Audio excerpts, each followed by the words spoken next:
በየቀኑ ጧት ከእንቅልፋችሁ ስትነሱ ትራሳችሁ ላይ ወይም ሻወር ወስዳችሁ እንደጨረሳችሁ መታጠቢያ ገንዳው ላይ የረገፈውን ጸጉር ማየት ምን ያህል ልብ እንደሚሰብር በሚገባ እናውቀዋለን። መስታወት ፊት ላይ ቆማችሁ ራሳችሁን ማየት ያስጠላችኋል። የሳሳውን አሊያም ደግሞ የተመለጠውን የራስ ቅላችሁን ላለማየት እና ከሰዎች እይታ ለመሸፈን ሲባል በየቀኑ በሚያቃጥል ፀሐይ ላይ እንኳን ኮፍያ ትለብሳላችሁ። በራስ መተማመናችሁ ቀንሷል። ነገር ግን ዛሬ ማንም ያልነገራችሁ ምናልባትም ህይወታችሁን ሊቀየር የሚችል አንድ ትልቅና አስደሳች ዕውቀት ነግራችኋለሁ።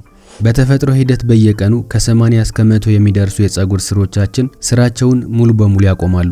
በተለይ ደግሞ እድሜያችን በ50ዎቹና 60ዎቹ አካባቢ ሲገባ ወደ 70% የሚደርሱ የፀጉር ስሮቻችን ምንም አይነት እንቅስቃሴ ሳያደርጉ በጸጥታ ይቀመጣሉ።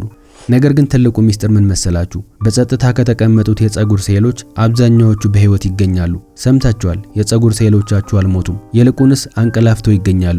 ይህ ማለት ደግሞ ትክክለኛውን ዘዴ ከተጠቀማችሁ እነዚህን ያንቀላፉ የፀጉር ስሮችን ቀስቅሳችሁ እንደገና ወደ ስራ መመለስ የምትችሉበት ሰፊ እድል አሁንም በእጃችሁ ላይ ያለ ማለት ነው። ተአምረኛውን መፍትሄዎች ከማየታችን በፊት ግን አሁን በራስ ቅላችሁ ውስጥ ምን እየተካሄደ እንዳለ በትንሹ ላስረዳችሁ። አንድ ጤነኛ ሰው ወደ ጭንቅላቱ የሚሄደውን የደም ዝውውር በየአመቱ ከ0.4 እስከ 0.5% ይቀንሳል። ይህ ማለት እድሜያችን 50 ዓመት ካለፈ በኋላ ወደ ጭንቅላታችን የሚሄደው የደም ዝውውር በ20% ይቀንሳል ማለት ነው። በራስ ቅላችን ቆዳ ስር ደርማል ፓፒላ በመባል የሚጠራ ጠቃሚ የሆነ ሴል አለ። ይህንን ሴል ለእያንዳንዱ የፀጉር ስራችን ምግብ የሚያቀርብ፣ እድገትን የሚያነቃቃና ፀጉራችን በህይወት እንዲቆይ የሚያደርግ ትንሽ የጉልበት ያለው ሞተር በማድረግ ማሰብ ትችላላችሁ። የደም ዝውውር ሲቋረጥ ይህ ሞተር ይዳከማል። በዚህም ምክንያት የፀጉር ስሮቻችን እየጠበቡ እየተኮማተሩና እየደከሙ ስለሚሄዱ አዲስ ፀጉር ማብቀል ያቅታቸዋል። ነገር ግን አሁን የማካፍላችሁ አስደናቂ ተፈጥሯዊ መፍትሄዎች የራስ ቅላችሁን በማስገደድ አዲስና ፈጣን የደም ዝውውር እንዲፈጠር ያደርጋሉ። መፍትሄዎቹን መጠቀም በጀመራችሁ በ48 ሰዓታት ውስጥ በራስ ቅላችሁ ላይ መጠነኛ የሆነ ሙቀት፣ በፀጉራችሁ ስር ደግሞ ትንሽዬ የማሳከክ ስሜት ሊሰማችሁ ይችላል። ስሜቱን ማስተዋል ስትጀምሩ መደንገጥ አያስፈልግም፣ ምክንያቱም መፍትሄው በትክክል እየሰራ እንደሆነና ያንቀላፉት የፀጉር ስሮቻችሁ ከእንቅልፋቸው እየነቁ እንደሆነ ያሳያል። በዚህም የተቋረጠውን የተመጣጠነ የምግብ አቅርቦት በሳምንት ውስጥ ከ22 እስከ 45% መሻሻልን ያሳያል። በዚህ ቪዲዮ ከዝቅተኛ እስከ ከፍተኛ ውጤት የምታገኙባቸውን 6 ኃይለኛ መፍትሄዎችን ደረጃ በደረጃ ነግራችኋለሁ። አንደኛ ደረጃ ላይ ያስቀመጥኩት ዋነኛ መፍትሄ በአንድ ታዋቂ የህክምና ጥናት እንደተረጋገጠው ከሆነ በ90 ቀናት ውስጥ ብቻ አዳዲስ ፀጉሮችን በ34% ማሳደግ የቻለ አስደናቂ መፍትሄ ነው። ምናልባትም መፍትሄው አሁን ቤታችሁ ውስጥ ተቀምጦ ሊሆን ይችላል። ስለዚህ ሙሉ ቪዲዮውን መከታተል እንዳትረሱ። ከመጀመራችን በፊት ግን ቪዲዮ በርካታዎች ጋር ለማድረስና የሰዎችን ጤና ለመታደግ ላይክ በማድረግ ቤተሰብነታችሁን አሳዩኝ። ከቻላችሁ ደግሞ ከየት ሀገር ሆናችሁ እየተከታተላችሁኝ እንደሆነ ኮሜንት ላይ ጻፉልኝ። በስድስተኛ ደረጃ የፔፐርሚንት ዘይትና የአሎይ ቬራ ወይም እሬት ጄል ነው። ስለዚህኛው መፍትሄ በተለያዩ የፀጉር እንክብካቤ ቻናሎች ላይ ሰምታችሁ ሊሆን ይችላል። የፔፐርሚንት ዘይት ሜንቶል የተባለ ንጥረ ነገር ስላለው የራስ ቅላችሁ ላይ ሲቀባ ደስ የሚልና የመቀዝቀዝ ስሜት ይፈጥራል። አሎይ ቬራ ደግሞ የራስ ቅልን የማለስለስ፣ ማሳከክን የማስታገስና ድርቀትን የመከላከል አቅም አለው። ነገር ግን ጥናቶች እንደሚያሳዩት ይህ መፍትሄ የፀጉርን ቁጥር ማሳደግ የሚችለው በ9% ብቻ ነው። ምክንያቱም ሜንቶል ማነቃቃት የሚችለው የራስ ቅላችሁን የላይኛው ክፍል ብቻ ነው። ከላይ ብታሹትም በሩ እንደተቆለፈበት እንግዳ ወደ ውስጥ መግባት ስለማይችል ዋናውን ችግር አይፈታውም። የግድ መጠቀም ከፈለጋችሁ ግን እንዴት እንደሚዘጋጅ ልንገራችሁ። 3 ጠብታ የፔፐርሚንት ዘይት ከአንድ የሾርባ ማንኪያ ንጹህ የአሎይ ቬራ ጄል ጋር አዋህዱት። ከዛ በኋላ የረጠበ ፀጉራችሁ ላይ ቀብታችሁ ለ20 ደቂቃዎች ያህል አቆዩት። በማስቀጠል በቀዝቃዛ ውሃ ብቻ ታጠቡት። ከመጠን በላይ ካበዛችሁት ግን ቆዳችሁ ላይ የማቃጠል ስሜት ሊሰማችሁ ይችላል። በስድስተኛ ደረጃ ላይ ላስቀመጥነው መፍትሄ የምንሰጠው ውጤት 2 ከ10 ይሆናል። አምስተኛ ደረጃ ላይ የአፕል ሳይደር ቪኔጋር እና የአብሽ ውሃ ይሆናል። የአፕል ሳይደር የራስ ቅላችን ላይ ያለውን የተፈጥሮ የአሲድ መጠን ወይም pH ለማመጣጠን የሚረዳን አሴቲክ አሲድ አለው። የራስ ቅላችን pH ሲበዛ የፀጉር ቀዳዳዎች በቆሻሻ ይደፈናሉ። ፀጉራችንም ከስሩ ደካማና ተሰባሪ ይሆናል። አብሽ ደግሞ የራስ ቅል መቆጣትን የሚከላከል ንጥረ ነገር አለው። ነገር ግን መፍትሄው ቆሻሻንና ፎሮፎርን በማስወገድ የራስ ቅልን ጤንነት የሚያሻሽለው በ15% አካባቢ ብቻ ነው። አሁን ደግሞ እንዴት እንደሚዘጋጅ ልንገራችሁ። አንድ የሻይ ብርጭቆ የአፕል ሳይደር ከ4 የሻይ ብርጭቆ ንጹህ ውሃ ጋር አዋህዱት። ከዚያም 2 የሾርባ ማንኪያ አብሽ ሌሊቱን ሙሉ ተዘፈዝፉና ውሃው ብቻ በማጥለል ጨምሩበት። በማስቀጠል ፀጉራችሁን በሻምፖ ታጥባችሁ ከጨረሳችሁ በኋላ ጭንቅላታችሁን በዚህ ውህድ ትዘፈዝፉታላችሁ። ከዚህ በኋላ ከ2 እስከ 5 ደቂቃ ባለው ጊዜ ውስጥ መታጠብ ነው። ነገር ግን ብዙ ሰዎች የአፕል ሳይደሩን ሽታ ስለሚያስጠላቸው በቶሎ ያቋርጡታል። ለዚህኛው መፍትሄ ደግሞ 5 ከ10 እንሰጠዋለን። አራተኛ ደረጃ የሳማና የቁንዶ በርበሬ ውህድ። ይሄኛው ብዙም ያልተነገረለት ነገር ግን እጅግ አስገራሚ መፍትሄ ነው። እድሜያችን እየገፋ ሲመጣ ቴስቴስትሮን ወደ DHT ይቀየርና የፀጉር ስሮችን አንቆ ይገድላቸዋል። የሳማ ስር ደግሞ ይህንን ገዳይ ሆርሞን የሚከላከል ንጥረ ነገር ይዟል። በተጨማሪም የፀጉር ስር መቆጣትን በ3 በመቶ እንዲቀንስ ያደርጋል።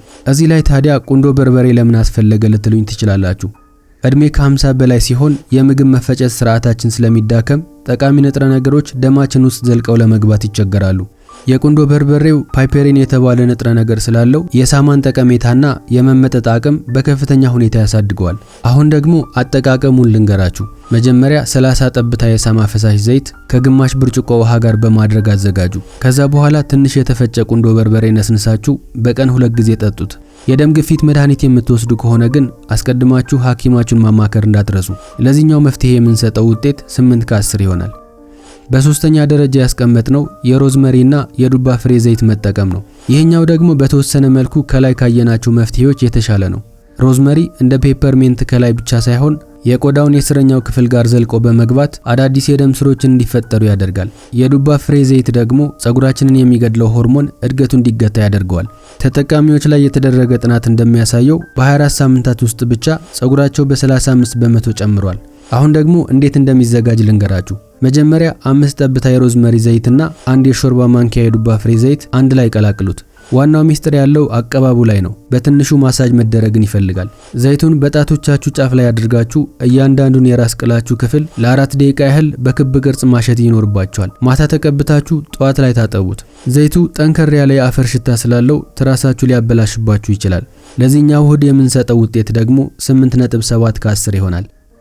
በሁለተኛ ደረጃ የተቀመጠው ደግሞ የሽንኩርት ጭማቂና የኮኮናት ዘይት ነው። እሳት ሳይነካው የተጨመቀ ሽንኩርት ለፀጉር እድገት እጅግ አስፈላጊ የሆነውን ሳልፈርና ኩዌርሴቲን በከፍተኛ መጠን ይዟል። ሳልፈር የፀጉራችን ዋና ግድግዳ የሆነውን ኬራቲን የመገንባት ጉልበት አለው። የኮኮናት ዘይት ደግሞ ላውሪክ አሲድ ስላለው ሳልፈሩ በቀጥታ ወደ ፀጉራችን ስሮች ዘልቆ እንዲገባ በር ይከፍትለታል። ጥናት እንደሚያሳየው በሳምንት 2 ጊዜ የተጠቀሙ ሰዎች የፀጉር እድገታቸው በ38 በመቶ ጭማሪ አሳይቷል። አሁን ደግሞ እንዴት እንደሚዘጋጅ ልንገራችሁ። አንድ መካከለኛ መጠን ያለው ነጭ ሽንኩርት ከፈጫችሁት በኋላ ጭማቂውን በንጹህ ጨርቅ አጥልሉት። በማስቀጠል ሩብ ኩባያ የኮኮናት ዘይት ጋር አዋህዱት። ወዲያውኑ ራስ ቅላችሁ ላይ ተቀቡት። ሳልፈሩ ተኖ ሊጠፋ ስለሚችል ወዲያውኑ መጠቀም ተመራጭ ነው። ተቀብታችሁ ለ30 ደቂቃ ካቆያችሁት በኋላ ለስላሳ ሻምፑ በመጠቀም ታጠቡት። ሽታው በጣም ከባድና በልብስ ላይ የሚቆይ ቢሆንም በ3 ሳምንት ጊዜ ውስጥ ግን አዳዲስ ፀጉሮች ሲወጡ ትመለከታላችሁ። መፍትሄው በጣም ትዕግስት ይፈልጋል። ለዚህኛው መፍትሄ ደግሞ 9 ከ10 እንሰጠዋለን። በአንደኛ ደረጃ ላይ የተቀመጠው አረንጓዴ ሻይና ዝንጅብል ነው። የሁሉንም መፍትሄዎች መሰረት የሆነውና አንደኛ ደረጃ ላይ የተቀመጠው ይሄ ነው። መፍትሄው እንደሌሎቹ የሚቀባ አይደለም። የሚሰራው ከውጭ ወደ ውስጥ ሳይሆን ከውስጥ ወደ ውጭ ነው። ምንም አይነት ሽታም ሆነ የማቃጠል ስሜትም የለውም። አረንጓዴ ሻይ EGCG ወይም ኤፒጋሎካሂን ጋሌት በመባል የሚታወቅ የፀጉርን መርገፍ የሚከላከል ኃይለኛ ንጥረ ነገር አለው።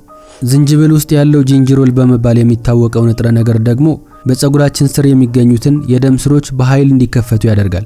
ጥናቶች እንደሚያሳዩት ከሆነ ይህንን ለ12 ሳምንታት የጠጡ ሰዎች ያሸለቡ የፀጉሮቻቸው ሴሎች በ30 በመቶ አካባቢ ማነቃቃት ተችሏል። መጠቀም ከጀመራችሁ በኋላ ማሳከክ ያቆማል፣ ፀጉር መርገፍም ይቀንሳል። አሁን ደግሞ እንዴት እንደሚዘጋጅ ልንገራችሁ። መጀመሪያ 1 ኩባያ ትክክለኛ አረንጓዴ ሻይ ታፈላላችሁ። በማስቀጠል ትኩስ እያለ 1 የሻይ ማንኪያ የተከተፈ ዝንጅብል ጨምሩበት። ውህዱን ለ5 ደቂቃ ካቆያችሁት በኋላ መጠጣት ነው።